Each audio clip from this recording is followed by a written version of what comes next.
Do you ever feel like being a Christian has come to mean we embrace certain causes and political ideology rather than being disciples of Christ?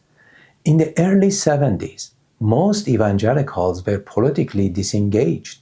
What we focused on were conversion, soul winning, evangelism, discipleship, becoming more Christ-like. But in the late 70s, some evangelical leaders, they began to sound the alarm that America is decaying morally. We see prayer out of schools. We see moral decay, sexual promiscuity, and their answers were that we need to become more politically involved to defend Christian values. Groups like Moral Majority, Christian Voice, they began to mobilize evangelicals into a political force, and Republican Party as a natural home for the evangelicals. And the Republican Party in turn aligned itself with cultural causes, schools, family, religious liberty, sexuality. They offer political influence in exchange for a reliable Christian turnout. But this political alliance shifted our focus.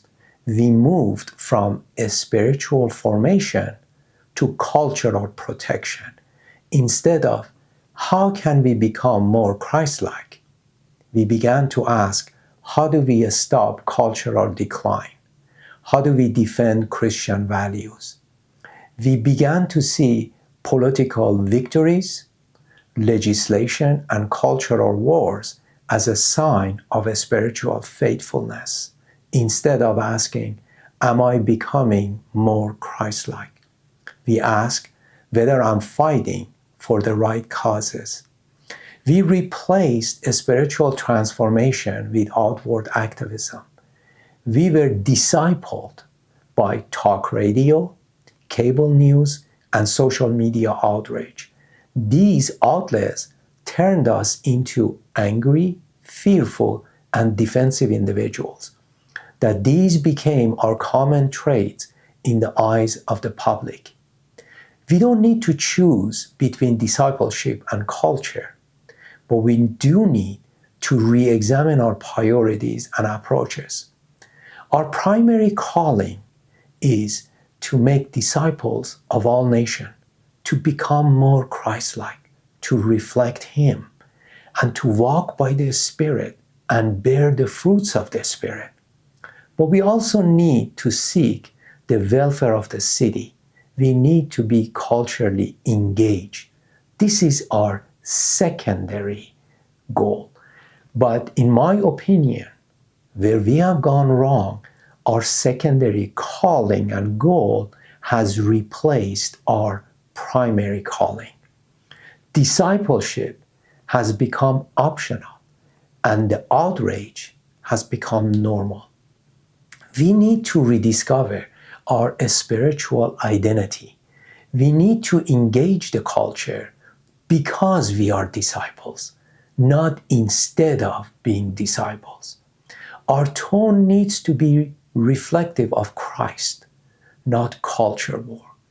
We should love our country, but not confuse it with the kingdom of God. We are ambassadors of the kingdom of God in our country, and we need to reflect the values of the kingdom of God. We don't dominate the culture, but we serve Christ within it and being an example to it. I remember one time a Hindu priest made a statement that Christians, they make extraordinary claims, but they live very ordinary lives. You see, we need to have a message behind our message that the general public would want to read. How do our marriages look like? How do our families look like? How are we perceived at workplace? If all we do is offer a different opinion than the public, we are basically becoming like the people who are on the other side, that they feel like their views are correct. But if we be able to show them what does it look like to be a disciple of Christ, what does it look like to follow him and his ways and its impact on our lives in general, then we would have a message behind our message that people want to read. And as society begins to drift away from God, they begin to reap the consequence of drifting away from God. But if they see a group of people who still remain, they do things godly, and what is the outcome of those people's lives? But if all we show people is just a different opinion, then we are not really showing them much, because they see that our lives resembles just like theirs. There is no difference. So what makes you to be right instead of other people? You see, in my judgment, it's easy to get excited with fleshly action. It makes us feel like we are doing something. But these types of actions, they usually don't bear the right kind of fruit. So I'm curious to know what your thoughts are. Let me know in the comments below. How do you see these things? Have we gone too far in political activism? Have we neglected to really become disciple of Jesus?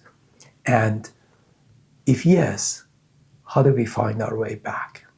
So until next time, may the Lord be with you. May he watch over you. May he make his face to shine upon you. This is David Sami with The Christian Journey.